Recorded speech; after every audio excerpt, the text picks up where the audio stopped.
Hi, everyone. We'll give everyone a second to get a top off their cocktail. I sound better the more you drink. I'm not going to take a lot of time. We want to make sure that we get back to that welcome reception, do that networking, which is usually the best part of every trade show and conference. But I want to begin by thanking everyone for being here. The travel the last couple of days has been pretty brutal. So I know that in addition to taking out some of your valuable time, it was pretty difficult for some of you. So I just want to acknowledge that and let you know how much we appreciate you being here. I also want to thank our sponsors and our exhibitors, especially our sponsors for taking so much of their time and money to get behind a first-year event. There's always quite a bit of unpredictability about a first-year event, and it's something else that I just wanted to acknowledge and tell you how much that means to us. When we were first approached about doing a cross-industry trade show and conference, I will tell you that it was pretty skeptical. I'm a big believer in focus, but really after working on it the last couple of years and seeing what's happening in the industry, really driven by the behavior of the consumer who loves to explore, and on any given day might have a glass of wine or try a new craft beer, explore a new cider, or get into a craft bourbon. In addition to the producers out there, the wine guys that are doing some distilling, the beer guys that are making some cider, et cetera, I'll tell you, I'm not that skeptical anymore. And I don't think that we're going to go back. I think we're going to continue to see that trend. So I congratulate all of you that are here to be a part of this event and explore the new normal and where this is going. I'm excited to tell you that downstairs we've got 130 plus of the best industry suppliers that are showcasing the latest products and services. So make sure you get down there and see what they have to offer. The trade show floor looks fantastic. We have some of the most experienced beverage industry professionals that are going to be conducting these workshops and general sessions, taking on some of the challenges that you as producers are facing and will continue to face. And I encourage you to take advantage of not only the workshops, but the Q&A after. Those speakers are going to be here for the next 3 days. They're here to help, so don't be shy about approaching them. Now to kick things off, please help me in welcoming the smart and talented Leslie Sbrocco. So raise your glass if you are wrong in all the right ways. On the underdogs, we will never be anything but loud and big. Hello, everyone. How are you? Good? All right, excuse my raspy voice. I am suffering as well from a little bit of the cold weather, as I'm sure you all are. Now, normally, I do not wear this much alcohol, okay? Normally, and I have quite a few friends in the audience here, normally they would argue that I was the one who emptied the bottles that got up here tonight, that I would drink this much on a Tuesday. But tonight I wanted to celebrate the changing face, the changing trends of the American beverage industry. So you'll notice by my attire that I am not technically a cross-dresser. I'm what I like to call a cross-drinker, okay? And I, like you, like I know a lot of the American drinking public, is pretty promiscuous when it comes to drinking. We definitely like to play the field, all right? So a lot of people will, of course, have their best friend be beer. They might flirt with cider a little bit, but they'll go back to beer. Now you've got another whole group that just can't wait until Friday night, till they can get to the bar after a long week of work and just make love to a martini, all right? The dirtier the better, we know it. And then there's that group, and you all know who you are, myself included, who goes to tequila on the weekend. We definitely have a little fling with tequila. And all the while, we are in love, in a passionate relationship with wine. This, my friends, you're looking at the new normal, okay? Every one of these beverages is vying to get into my glass, into your glass, and into the American public's glass. So as much as I would like to wear these glasses all night, my wine tiara is getting a little bit heavy, so I'm going to take these off and get a little serious here. Thank you. Does anybody want my wine tiara? I know it's. I do. It's going to be a hot item, I know. All right, and we'll strip it. It's a shame that these glasses are empty. We need to make sure that these are full up, Sophia. As soon as this is over, we're going to make sure they're full up. All right, there we go. So I want to get serious for just a second. And as George said, I want to welcome you. There we go. Here we go back. I want to welcome you to what we call the new normal. Now, I mentioned it as a behavior, the new normal. Everybody's cross-drinking, everybody's exploring different categories and doing it at the same time. But we like to think of the new normal as a place as well. And I'm going to have some guys come up and join me at this new normal bar here in just a second. But the genesis of US BevX was really this idea of colleagues getting together over at a bar, writing on bar napkins, talking about the changes in the business. We wanted this to be a place where people could share ideas, learn, and I know that over the next couple of days, everybody is going to have tremendous sessions and learn a lot. So everybody give a round of applause to George Christie and the entire Wine Industry Network team. Okay. Now I'm going to get a little business out of the way here and tease the general session tomorrow morning. There's going to be some fascinating data that's presented. But you can see some numbers here, just to get our palates wet here. Americans spend more than $216 billion. Now, we know that beer is the big boy there, with about $20 billion in craft beers. We know that spirits is rising fast, $80 billion. The Distilled Spirits Council just announced the sales figures for 2015, and they rose by 4.1% last year. But we had other categories within spirits, things like whiskey, which rose 8% according to Distilled Spirits Council, and tequila, my favorite, the Weekend Fling, at over 9% growth. So spirits is definitely rising. $32 billion a year, I've seen estimates as high as $38 billion a year spent on wine. We have 93 million wine drinkers in this country, and by 2015, it's estimated that we're going to have 110 million. Or 44% of the adult population.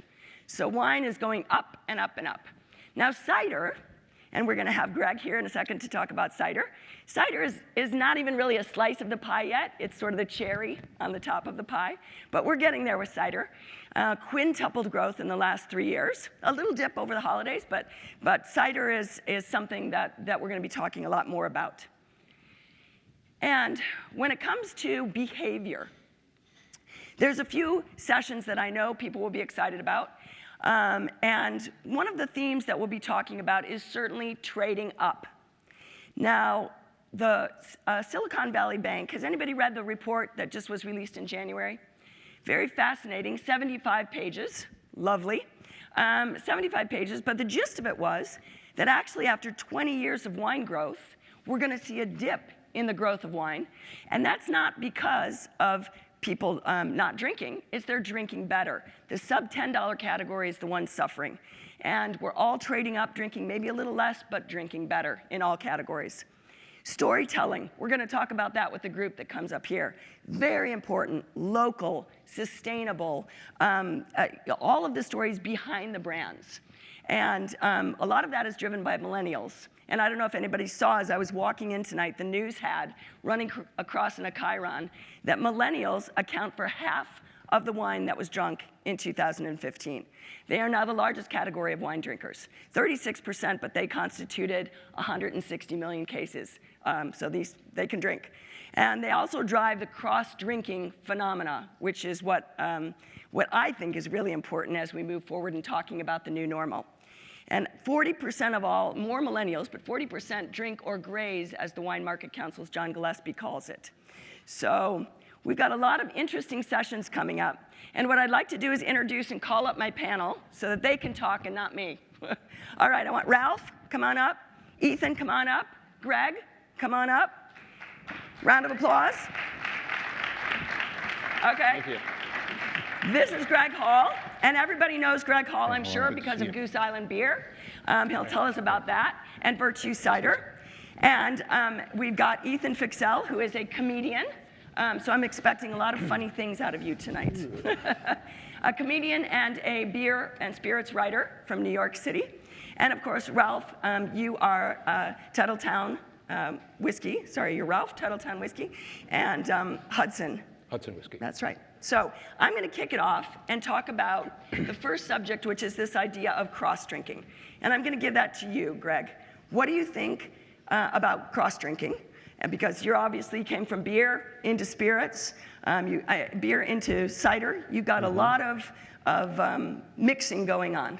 Absolutely. You know, I'm from Chicago, so I'm out every night in Chicago and seeing really over the last generation, drinkers going from beer drinkers and wine drinkers and cocktail drinkers to just drinkers. They all drink everything now.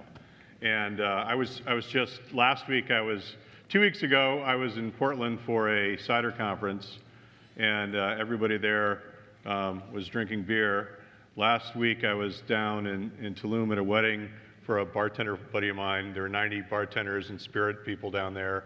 They were all drinking beer and wine, you know, and then I'm in this room with all these wine people and everyone's drinking cocktails. So I think everybody drinks a little bit of everything now. And I think that it used to be very occasion-based. If you would cross over, that's out the window too. Right. I think today people just drink what they want to drink when they want to drink it. And as you said, it's not going back to the way it used to be. To me, that's exciting. That makes it the most vibrant time it's ever been to be in the drinks business. And how did you go from beer to cider? What was that genesis? Well, you know, I had the good fortune to start at the bottom of both. So I started at the beginning of the craft beer movement back when they were called microbreweries, not craft breweries. Back in the late 80s, my father opened Goose Island up, and we were, I think, the 88th brewery in the country. Now there's something like 4,500. So we started off, and I had to go in and sell beer to people and tell them, hey, you know, you should put Goose Island in your bar in Chicago because it's a Chicago beer. And they'd say, oh, we've already got, you know, one micro beer, Sam Adams on. Why would we ever want to have two? You know, besides we have, you know, 2 handles of Bud Light and 2 Miller Lite and 2 Old Style and 5 import lagers. And, you know, Larry over there drinks St. Pauli Girl every Thursday, so we can't disappoint Larry. Right. So that's the way it used to be with beer. And now, even if you're a great brand in the beer world, it's impossible to keep a handle. You know, everybody's switching stuff all the time. So as I got into cider, you know, that really started in 2000 when I was supposed to be going to a craft brewers conference in San Diego. So I had a budget of about $4 or $5 grand to take our brewers out to San Diego to visit breweries out there and go to the craft brewers conference. And I found that it was cheaper to fly to London than it was to fly to San Diego. So I said, you know, we'll go to California next year. So we went over to London, visited a bunch of breweries in England, and ended up going to a cider festival there at a pub and tried cider, and we were all very cider ignorant at the time. So we just ordered 7 of the 40 ciders they had on tap that night, and we were blown away at the variety. So we came back to the States and said, you know, listen, nobody knows about this over here. You know, and you go into a good retailer in the States, even like 5 years ago, and they'd have 5,000 bottles of wine and 1,000 types of beer and 500 kinds of whiskey and 3 ciders. Well, and now there's 560 cider makers in the U.S. Yes, and that is completely blown up overnight. So, and it's pretty cool to see. So I think we'll see more of that going on too. And I'm going to ask Ethan to sort of pick up that thought.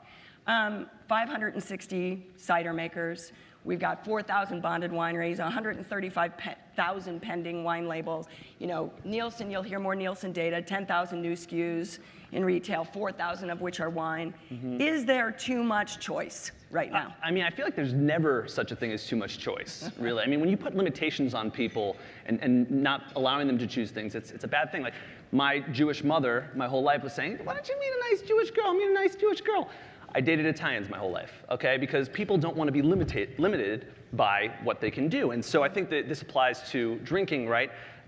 not only is it frustrating when you're limited on what you can drink, you're also not being able to get enlightened by all of these amazing other things. And so I think producers are actually going to have to find different ways to navigate these waters and understand that maybe there's not enough shelf space for them all to exist, but there's other ways to market these products to succeed.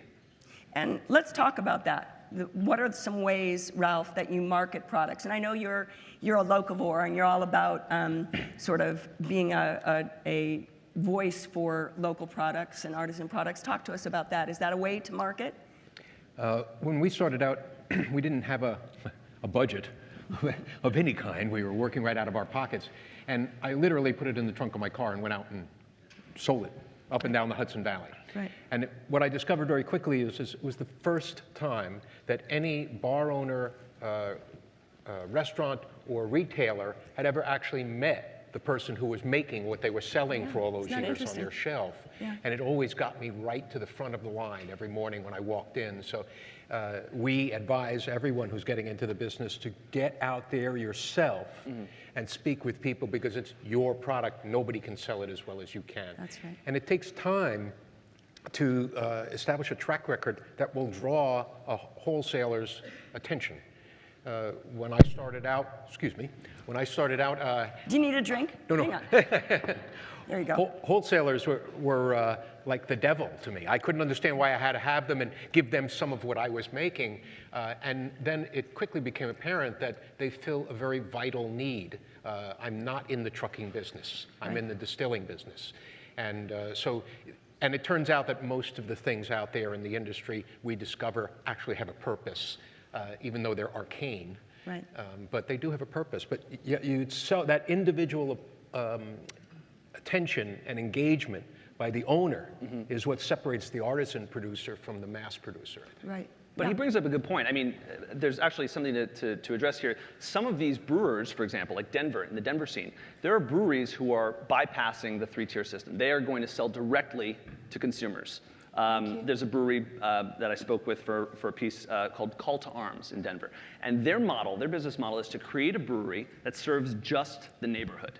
They're going to curate their beer list according to the neighborhood tastes, and they're going to never package. They're never wasting any money on packaging. They're just solely going to serve on tap. And then eventually they'll open up another location and they'll serve that neighborhood. And so people are getting around that now, and they're actually not necessarily using wholesale distributors. Well, I live 5 minutes from Lagunitas. And I remember when Lagunitas opened up in Petaluma, California, opened up their little beer garden, you know, before Lagunitas got big. Yeah, their little their little beer garden, Yeah. which now there's lines across this little industrial area to get to Lagunitas beer. Yeah. I think one of the things I've said most often to people coming into the business is you don't have to produce the next Grey Goose to make money and make a living. Right. And I think that's probably one of the things that most separates us from our industrial cousins, is that we're really in it because we like what we're doing, and we want to make a living, and we want our employees to make a living. We're not looking to take over the world. Right. And I think that's you know, I get asked that a lot, is, you know, how many breweries are too many? When is the brewing bubble gonna pop? And, you know, I think the old model of you start with a brew pub and then you start, you build a new brewery and you get into distribution and packaging and you start getting regional and bigger than that. I think that there's not a lot of room for that anymore. Right. But there is so much room for local breweries popping up and serving their neighborhoods. And I think you're going to see more and more of that.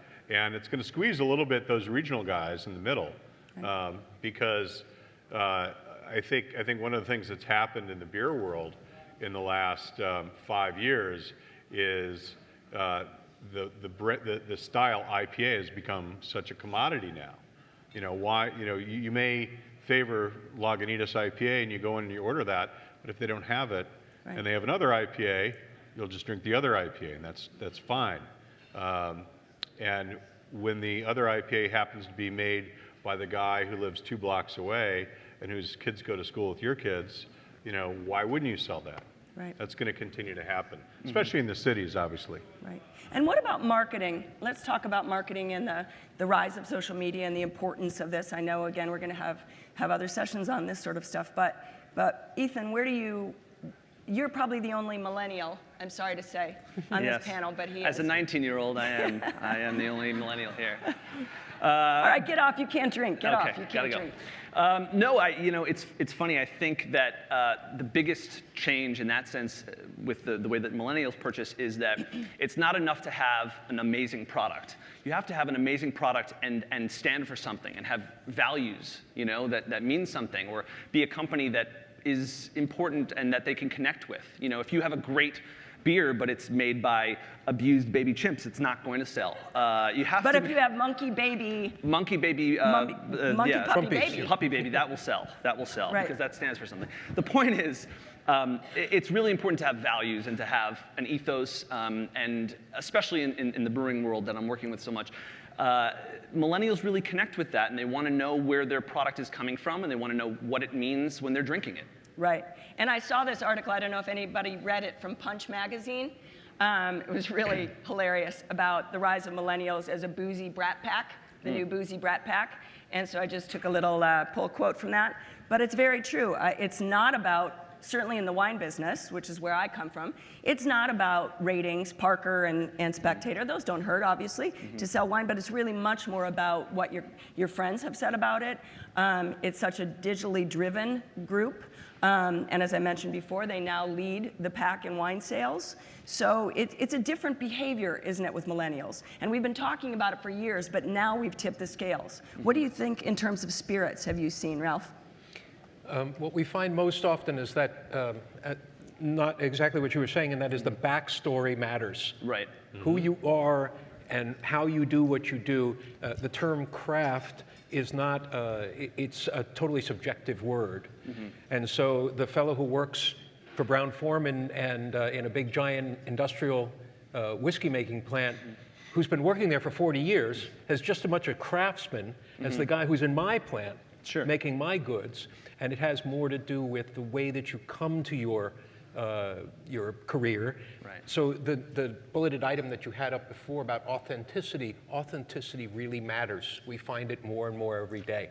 Especially today, Yeah. absolutely. And people want to actually feel like they can believe what's on your label, and it isn't just hype. Yeah, I think authenticity, has been such the buzzword for the last 5 years or so. It's now the kind of the price to play. If you're not authentic, there's no hope at all. Right. Now the bar is even above that, and as Ethan was saying, it has to do with values. Right. We used to talk about differentiating with experiences. Now I know 3 different sets of people climbing Mount Kilimanjaro in the next 3 months. I'm one of those. I'm going to do that. Now there's 4. Okay. So experiences are everybody has experiences now. Right. So it's really becoming values that differentiates the brand. And I think that the brands people use and they choose in their everyday life become a proxy for their own brand as well. So when they choose a brand that's crafty or local or handmade or whatever, that is really, I think, that shows their values to their friends too. And I think that's where you see when big breweries buy little breweries and people get really mad, even though the beer might not change, They feel like their friend has gone away. Yeah, and even when their friends don't go away. It's nothing's really changed except now there's a big brewery that's involved too. Right. And I want to talk just briefly, because we only have a few more minutes and then we're going to run out in the audience. I'm sure you guys have questions for this interesting panel. Talking about millennials, and we segment, and we're going to be talking about this certainly in the PR panel that we're on Thursday. I want to talk about women, because I come again from the wine world, and 56% of all wine is purchased by women, 66% of millennial women. They're highly engaged. But it was interesting, in the Wine Market Council study, it said 33% female in beer and 40% in spirits. Where do you see that heading? Is there a reason to target a female demographic or not? I think in much the same way as drinkers will graze and try from brand to brand, the reason for that, as you earlier described, was that the barriers, the social barriers against drinking beer at a wedding and drinking champagne at a cocktail bar are being removed, so people are free to try anything they like. And that, Champagne is the Budweiser, or Budweiser is the champagne of beers, right? Yeah. And Miller High Life. Or Miller High Life. Yeah. And Their advertising Don't is mess very up good. their branding. And for women, a lot of the social pressure about drinking hard liquor is gone. Absolutely. And they're stepping right up and saying, yeah, I want to try that too. Right. Women in whiskey and all sorts of. Absolutely. Absolutely. Yeah, drinking's about exploration and experimentation now. I mean, the greatest generation, they saw some stuff and they had to drink to forget.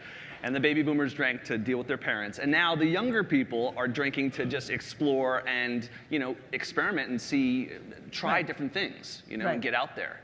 Well, that's going to bring us to the future, kind of our last little discussion point before we get out in the audience. I mentioned trading up. And might consume a little bit less, but we're going to consume better things. What else do you see? We're cross-drinking, all those things we talked about. What else do you see in the future? I'm very excited with wine because sparkling sales, I'm a huge sparkling wine lover and champagne lover and a rosé lover. I do have a tattoo of rosé champagne on my leg, so I'm thinking I might get whiskey next. We'll see. And so those sales are through the roof. So that's a great trend for wine. What do you guys see as the next trends? What's the next great disruptor in this beverage industry? Is it pot? That is, I mean, certainly. Yeah. That's a whole nother session. Sorry, that's a whole nother that's session. a whole nother conference. I'm high right now. I'm high right now. I might have to change my costume a little bit with that one. Yeah. We like to think that cider is going to be part of that game. Cider offers, again, a lot of what we feel like the new consumer wants, the drinker wants. They want stuff that has a backstory, that comes from somewhere. We make about a half dozen ciders a year from individual orchards. Everybody does that with wine. Nobody's been doing that with cider. Right. So people get excited about that. And you do approach cider from sort of from a wine perspective, absolutely. Yeah, I think that I was speaking to somebody right when I came in about who grew up on a apple farm in California, and they grow Gravensteins out there. Yeah. There's 0 Gravensteins in Michigan. There's a lot of northern spies in Michigan, and I think when you look at the different areas that are the big apple producing areas, they all grow their own fruit, and they're going to have different styles of cider, and that's going to start to emerge. And I think that's going to be an exciting thing that happens in the cider world. Right now, it's kind of blown up with a couple brands who have had great distribution and great, national retail sales management. So they grew from 0 to 100 very quickly. So it's going to go from millions to billions, cider. Well, yeah, and I think, I know you asked me if I could come up with a number. I think that there is at least a couple brands that are doing more than 366 right now. And there are some that I think, like Red's Apple Ale, which is not a cider, which is not a very delicious product. But I think a lot of the people that drink Tell us how you really feel. Think that maybe it is cider. Well, what about hard sodas? I mean, that could be could that be a big disruptor? All right. It is something that we consider it as well. We're considering exactly that, a hard soda. Right. But I think that from our perspective, what we see happening is that the different producers are doing a sort of crossover. There's an intermarriage. Yeah. Brewers, for instance, are buying our barrels and aging their stouts in them. That's right. Apple growers are taking their apple cider and storing them in our barrels. Mm-hmm. We have a maple syrup maker who ages his maple syrup in our used whiskey barrels, and then he gives them back to us, and we refill them with rye whiskey. And it becomes our maple cask rye. And I think a lot of that is starting to happen. People are experimenting. Mm-hmm. A brewer is halfway to being a distiller. Mm-hmm. So you'll see brewers putting in stills and winemakers putting in stills to make brandy, which is an underappreciated spirit in this country, but it'll have its day, I think. It'll have its day. And actually, Jacob's Creek Winery in Australia is now just releasing wine that has been aged in whiskey barrels. Yes. So not just port. So Ethan, I'm gonna have Ethan run around since I'm losing my voice. I'm gonna have Ethan run around with the mic. And since he's the young guy. And he's the young guy, thank God. And ask if there's any questions for this great panel. Yeah, do we have any questions that can come out and, in the back, I'll run. Well, you really want me to run, okay. Let's go back here. This is why we had him do it. Sir, just tell us your name and what you do.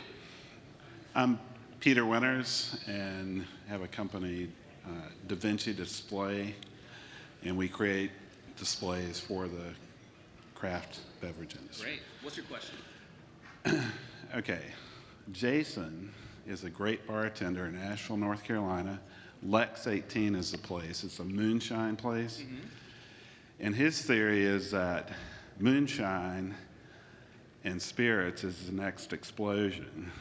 And the reason is there's no aging in particular. And it fits with the social media, internet, everything now environment that we're in. And so I'm just curious to see, he thinks 12-year-old Scotch will, have its, continued following, but that these, flavor-infused moonshines and that can be ready out of the barrel today. So guys, what do you think? Is moonshine something that we'll see more of? Well, we are seeing more of it. Thank you. It's not much better than it was. We make a corn whiskey. Moonshine specifically is illegal. Mm-hmm. So though it's one thing to borrow the name and make use of it. We make corn whiskey. It was the first thing we make. And as a matter of fact, it is probably the first thing every single new distillery makes because they can sell it right away while they're aging their spirits. But the aging process has a curing effect on the whiskey that you cannot get out of a straight unaged spirit. Mm-hmm. It's a raw spirit, an eau de vie, if you were looking at fruits and things like that. It has a character. In our case, the character of our corn whiskey is corn. If you smell it, it smells like movie popcorn. But it had a sudden surge of popularity because it suddenly was available. I could get moonshine, and it was the thing you brought to the party. But the fact is that it's dropped off considerably because there's so much cheap product, poorly made product going out that it has sort of lost its appeal to a lot of people who are trying it. There are some good corn whiskeys out there. Ours is probably the best there is. But there are some good corn, and it's an interesting savory thing to use for cocktails. Right. But it will never take the place of aged whiskey, or in the case of brandies, aged brandies. The wood really has a peculiar and very important effect on the quality of the spirit, other than the flavor on the mouthfeel. So tell Jason that he is wrong. Yeah, he's wrong. He's absolutely wrong. We have another question over here. Let me talk to you over here. What's your name and where are you from? Chris Pearman here locally, local winemaker. And question is, the simple statement that fruit fermented as wine, grain fermented as beer, honey fermented as mead, each of those products can be distilled into their own relevant products of whiskey or obviously brandy, and whatever mead is distilled in is just delicious to me. When you cross these three products at the fermentation level, there's Pyment, there's Lambeck's, and something that I think this country's been lacking that you see across Europe the last 500 years. Do you think there's a future in that in this country? And secondary question about low alcohol wines that have been discussed in Europe for a number of years too. I think that my answer to the moonshine question is, I think moonshine's going to be a small part of it. I think everything's going to be a small part of it. I think that what we're really entering into is the age of unlimited variety, where there's just so much. There's stuff no one in this room's dreamt up yet that's going to be hot somewhere in some bar. It'll be the hottest thing in Williamsburg or in Bucktown in Chicago for a season, and then the next thing will be the next hot thing. So I think really what we're going to see is so much variety, and with that, I think crossing, doing Ciders and we've talked. I've certainly talked to many brewers about doing collaborations with kind of beer and cider, and talked to a couple of Michigan wineries about doing some cider wine collaborations. So I think there's all kinds of stuff, and as far as barrel aging goes, we started barrel aging about 20 years ago at Goose Island, and I think that's a part of it. But there's so much new stuff that's going to continue to happen, and that's what's exciting. Yeah, variety is the greatest advantage of this boon that we're So you going don't think through. there's too much choice? You think that the consumer is going to be embracing that? You know, this is the consumer that grew up going to Starbucks that has the choice of the 1,500 combinations they could order. Right. You know, and they always order something different from the person who's in front of them. That's right. They're used to that choice. They're used to having that command, you know, and not just get what's available, but deciding what they want. And I think that is not going to change. Right. You know, It's only going to get better. It's only going to get bigger. they're going to continue to really, it's the consumer more than the producer is going to define what's hot in the future. All right. Any other questions out there, Another Ethan? question? Do we have I think we have over here. time for We have one a couple more? more minutes. Yeah. Yes, Run, handsome man Ethan, in the run. back, standing in the back, saying, looking, watching at us all. Thank you. My name is Levi. I'm a bartender by trade, but now I do some other things in this business. I tend to find that I see cider in the bars coming along really well, and people trying other ciders that just aren't mass produced. Within that specific realm, and this might be something that you see, I haven't seen at bars bourbon barrel aged ciders. I've just now begun to seen one or two. Is that something that you see as a bourbon producer? Cideries coming to you and say, we want to barrel age our ciders, and do you think they'll go from either bourbon barrels and try other sherry cask or port cask? And is that something that's coming along? This is good for both Greg and Ralph. Yeah, what do you guys this is think? you being Sure. a bourbon barrel guy. Yeah, well, we started aging. That was our second product that we released, was a bourbon barrel aged cider called the Mitten, we've always put all of our ciders in barrels, whether they be used bourbon barrels or French oak. We get French oak used from California, French oak used from France. We had new American oak. We've gone to a few spirits and gotten some gin barrels from them. So there's all sorts of cool stuff that I think, again, just the world is completely wide open. We're talking about getting some casks from some cognac producers. So yeah, all that stuff I think is going to be part of the lexicon of the different ciders out there. It's not just the apples or the orchard, but what it's aged in, and I think that makes it a lot more interesting. Yeah, I think that one of the greatest single advantage that the artisan producer has is that access to variety. If you're running a major distillery or a major cider plant or beer plant, it costs an enormous amount of money and takes an extraordinary amount of time to launch a new mark, a new brand. Whereas for me, I can cook something up, have it in a bottle, and have it on the shelf in 3 weeks, and then test it with the visitors I have to make sure that it's what I want it to be and that people like it before I go and commit to a larger production run. And so the small producers, the best thing they can do is, if they have, especially in our state where we have the opportunity to have a tasting room and sell to consumers directly, is that we can do our own test marketing at much lower costs than it would cost for a big plant to do that same work. So, Although I just read a press release that Yellowtail Wine is releasing a beer. So my question is, I'm wondering if they're going to reuse the chips. What do you think, the wood chips? No? we don't use wood chips. I'm just kidding. Okay, Ethan. We have one more question Go. over here. We got one more, 58 seconds. Hey, Ralph. My name is Jay Cummins. I'm the Vice President of Global Sales for Nomacork.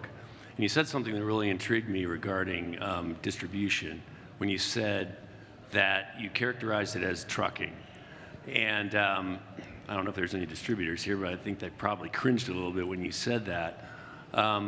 As the U.S. market globally becomes like the magnet of where people are looking to sell their products, particularly in Europe, where in wine, where I work, domestic consumption is dropping so much. What's your take on how can you differentiate yourself? How can you get into the right distributor? What can distributors do to bring value to the table? And what would you tell a brewer or a winery in Europe, a small craft company with authenticity, that's trying to make their play here? Well, the first thing I tell everybody who's looking for distributors is read the entire contract, because you can get trapped in a situation with a distributor who's not working for you at all.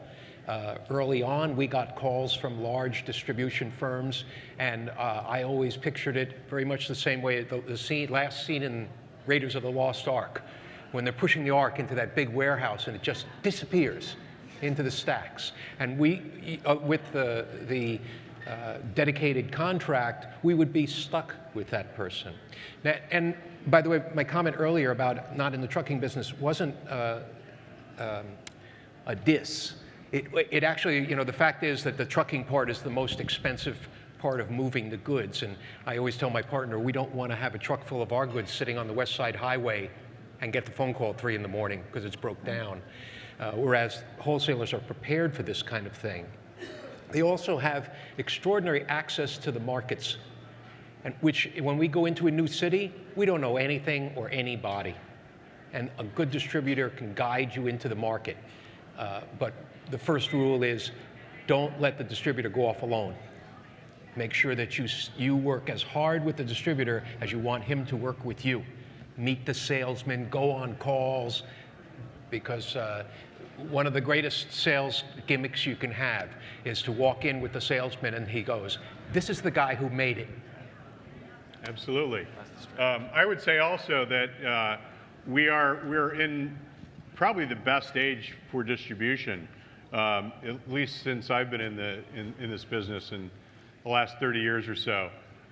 When my father and I looked for a distributor for Goose Island back in the early 90s, we had about 3 choices in the Chicago market. Now there are an amazing amount of choices. So I want to kind of give give a little love to all the new startup wholesalers out there who are a lot more focused on hand selling and individual brands and bringing new things to market, because they've provided a huge service to the industry. When there used to just be a couple choices of distribution, it was pretty hard. And if you got into one of those big choices, you were in good shape. But if you didn't, it was pretty tough. But we see every market we go into now, it's a tough choice of which wholesaler to pick because there's so many good ones. Okay, and I'm going to ask you guys, thank you, a round of applause for our entire panel.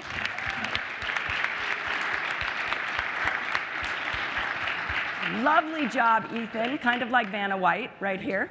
That's the whole point, as I mentioned, of US BevX, is that we can continue this conversation over some alcohol in the new normal bar over there. I can add a little bit of whiskey to my tea here and get my throat really feeling good. So again, another round of applause, please, for the entire team here who put this together. And last for you guys, because a conference wouldn't be a conference without attendees. So thank you. Thank you. For you all Thanks being for here. coming. Thanks for coming out. And let's go to the bar. Let's go.